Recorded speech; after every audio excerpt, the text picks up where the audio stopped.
myself Zishan sir from ZT Academy. Now we'll start a new topic, that is asymmetric key cryptography.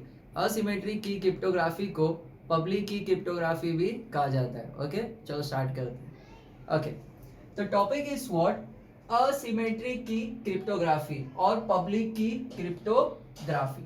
Okay, इससे पहले हमने पढ़ा symmetric की cryptography. क्या पढ़ा? सिमेट्रिक की क्रिप्टोग्राफी. उसमें हमने एक एल्गोरिदम पढ़ा था, दैट वाज डिफी-हेलमैन की एक्सचेंज एल्गोरिदम. उसमें क्या था, एक प्राइवेट की बनती थी जो शेयर होती थी सेंडर और रिसीवर के बीच में. उसके कुछ ड्रॉबैक्स थे गाइस. सबसे पहला ड्रॉबैक, जो सेंडर थी एलिस, उसको की शेयर करना पड़ रहा था. किससे? बॉब से.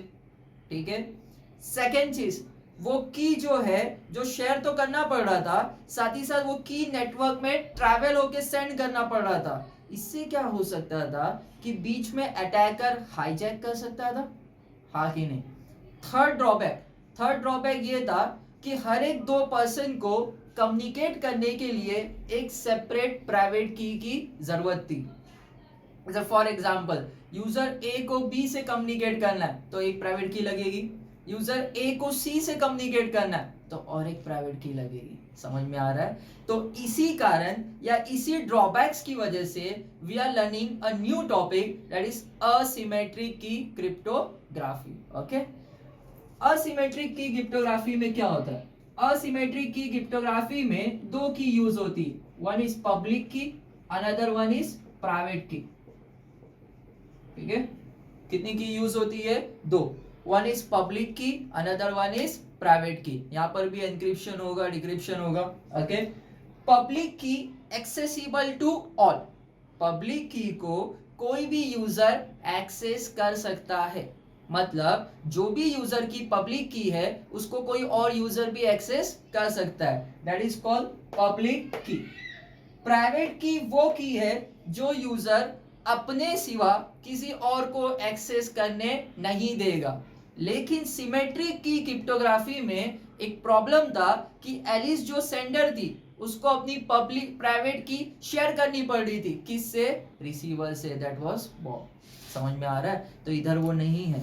इधर क्या है, दो की यूज होगी. वन इज पब्लिक की, अनदर वन इज प्राइवेट की. दो टाइप के कॉम्बिनेशन यूज कर सकते हैं हम. जैसे first combination will be private public. Okay, second combination will be public and private. Second combination will be public and private. Okay, तो ये दो कॉम्बिनेशन को मैं आपको दो एग्जांपल से समझाता हूं, फिर आपको पूरी थियरी क्लियर करेंगे. ठीक है. First example, A is your sender. Okay, B is your receiver. A कौन है गाइस? सेंडर है. ए कौन है? सेंडर है. और बी कौन है? रिसीवर है. डेफिनेटली ए के साइड से एनक्रिप्शन होगा और बी के साइड से क्या होगा? डिक्रिप्शन होगा. बराबर की नहीं? है ना? इधर दो अलग की यूज होगी. हम क्या पढ़ रहे? Asymmetric key cryptography. एनक्रिप्शन के लिए अलग की और डिक्रिप्शन के लिए अलग की. समझ में आ रहा है? Let's move further. तो ए सेंडर, बी रिसीवर. ए के साइड से एनक्रिप्शन, बी के साइड से डिक्रिप्शन. ए का जो एनक्रिप्शन है वो ए की प्राइवेट की से हो रहा है, यानी सेंडर की प्राइवेट की से क्या हो रहा है? एनक्रिप्शन. है ना? सेंडर की प्राइवेट की से क्या हो रहा है? एनक्रिप्शन. इसका मतलब एनक्रिप्टेड जो डेटा जाएगा वो ए के सिवा किसी और ने नहीं भेजा, क्योंकि प्राइवेट की किसको एक्सेसिबल होती है? सिर्फ खुद को. समझ में आ रहा है? बी के साइड से क्या हो रहा है? डिक्रिप्शन.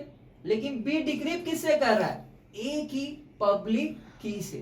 किससे डिक्रिप्ट कर रहा है? ए की पब्लिक की से. गाइस यहां पर क्या हो रहा है समझो. बी जब डिक्रिप्ट कर रहा है ए की पब्लिक की से, इसका मतलब एनक्रिप्ट किससे हुआ होगा? प्राइवेट की से.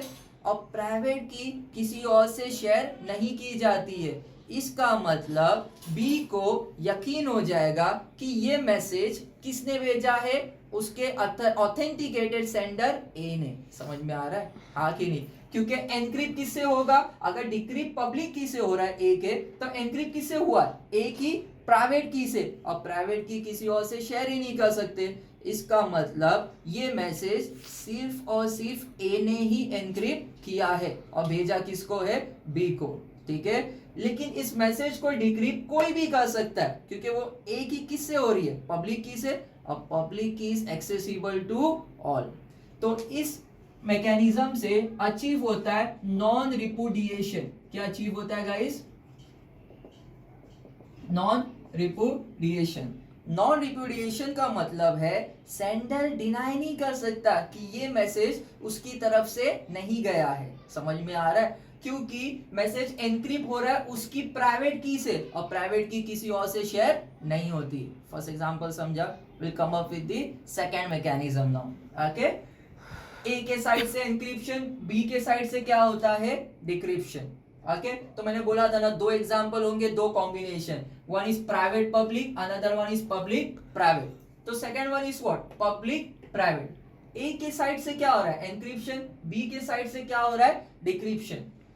बी पब्लिक की से एनक्रिप्ट हो रहा है, मतलब रिसीवर की पब्लिक की से क्या हो रहा है, एनक्रिप्शन, ठीक है। इसका मतलब है इस मैसेज को कोई भी एनक्रिप्ट कर सकता है, इस मैसेज को कोई भी क्या कर सकता है, एनक्रिप्ट कर सकता है। लेकिन ये मैसेज सिर्फ और सिर्फ डिक्रिप्ट कौन कर सकता है, बी। ये मैसेज सिर्फ और सिर्फ कौन डिक्रिप्ट कर सकता है, बी। बात समझ में आ रही है। ए की पब्लिक की, सॉरी बी की पब्लिक की यूज करके कोई भी अपना मैसेज एनक्रिप्ट करके भेज सकता है। समझ में आ रहा है, किसको, बी को। लेकिन डिक्रिप्शन सिर्फ और सिर्फ कौन करेगा, बी। अगर डिक्रिप्शन सिर्फ बी करेगा मतलब यहां पे अचीव क्या हो रही है, कॉन्फिडेंशियलिटी। तो गाइस अगर नॉन रिपुडिएशन प्रॉपर्टी को सेटिस्फाई करना है तो will use a first combination, encryption by sender private key and decryption by sender public की।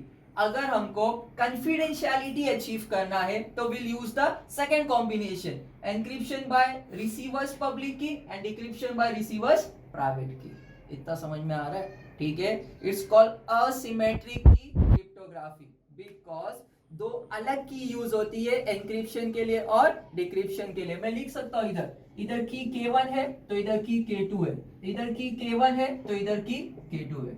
अब थियरी समझते, आज first point, it is a process that uses a pair of related key, one public and one private key to encrypt and decrypt a message and protect it from unauthorized access। समझा, दो की use होगी combination में, that will be public key as well as private key। समझ में आ रहा है, हाँ कि नहीं। Next, when someone wants to send an encrypted message they can pull intended recipient's public key from public directory।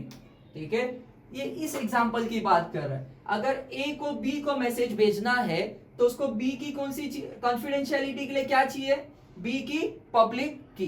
किस प्रोसेस के लिए, एनक्रिप्शन के लिए। अगर उसको बी की पब्लिक की चाहिए तो ये काय में प्रेजेंट होगी, पब्लिक डायरेक्टरी में। काय में प्रेजेंट होगी, पब्लिक डायरेक्टरी में, तो वहां से वो पुल कर देगा, हाँ कि नहीं। And use it to encrypt message before sending it, मतलब ए एनक्रिप्ट करेगा बी की पब्लिक की से। Okay, the recipient of message can decrypt message using their related private key. सुनो, बी क्या करेगा, खुद की प्राइवेट की से वो मैसेज डिक्रिप्ट कर देगा, जिससे अचीव क्या होगा, कॉन्फिडेंशियलिटी।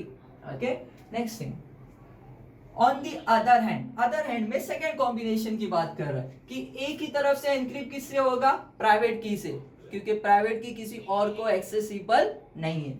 और बी की तरफ से डिक्रिप्ट किससे होगा, ए की पब्लिक की से, पब्लिक की एक्सेसिबल टू ऑल है, तो इससे अचीव क्या होगा, non repudiation. Okay, next thing, protocol जैसे ट्रांसपोर्ट लेयर, सिक्योरिटी और सिक्योर सॉकेट लेयर, जिसकी वजह से HTTPS पॉसिबल है। जितनी भी शॉपिंग के पोर्टल्स है, Flipkart, Snapdeal, they use what, HTTPS as for what, security, हाँ कि नहीं। जितना भी डेटा कॉन्फिडेंशियल है वो एनक्रिप्टेड या डिक्रिप्टेड फॉर्म, एनक्रिप्टेड फॉर्म में ही जाता है, हाँ कि नहीं। Next thing, example can be encrypted email. Email में क्या होता है, पब्लिक की यूज होती है एनक्रिप्शन के लिए और प्राइवेट की यूज होती है डिक्रिप्शन के लिए। ठीक है, अब लास्ट थिंग, एडवांटेजेस, हमने सिमेट्रिक की में की डिस्ट्रीब्यूशन पढ़ा था। एलिस और बॉब एक सीक्रेट की डिस्ट्रीब्यूट करते, यहाँ पर ऐसा कुछ नहीं होता, that is no key distribution problem, तो ये कॉम्प्लेक्सिटी तो गई। Next, private key don't need to be revealed to anyone, वहां प्राइवेट की शेयर करनी पड़ रही थी, किससे?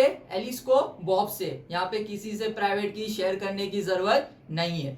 प्राइवेट की का ओनर खुद ही ओनर है, वो किसी और से शेयर नहीं करेगा, ना कि रिसीवर से भी, समझा?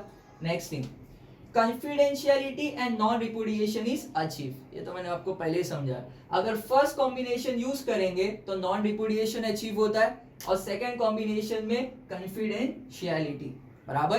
कॉन्फिडेंशियलिटी का मतलब है जो अथराइज यूजर है वही मैसेज को रीड करेगा, उसके सिवा कोई और रीड नहीं कर सकता। देखो ना, खुद के प्राइवेट की से डिक्रिप्ट कर रहा है तो यही डिक्रिप्ट कर पाएगा, हाँ कि नहीं? ओके, नेक्स्ट इज डिसएडवांटेज, बड़ा ही स्लो प्रोसेस है, दो अलग अलग की फॉर्म होती है, K1 और K2, तो जब बल्क में मैसेज को डिक्रिप्ट करना पड़ेगा तो ये प्रोसेस स्लो रहेगा, समझ में आ रहा है? तो performance will be bit low. Next, if private की इज लॉस, सपोज बी की प्राइवेट की लॉस हो गई, तो बी अथराइज रिसीवर है, फिर भी वो अपने मैसेज को डिक्रिप्ट नहीं कर सकता, समझ में आ रहा है? That is second disadvantage. Third, public keys are unauthenticated, इसका मतलब समझो, बी की पब्लिक की से यहाँ पे इंक्रिप्शन हो रहा है, पब्लिक की कहां से मिलती है? पब्लिक डायरेक्टरी से, वहां पे सिर्फ स्टोर होती है, ऐसा कहीं वेरीफाई नहीं है कि हाँ ये पब्लिक की इसी यूजर की है, हो सकता है कि किसी और की भी पब्लिक की यूज करे।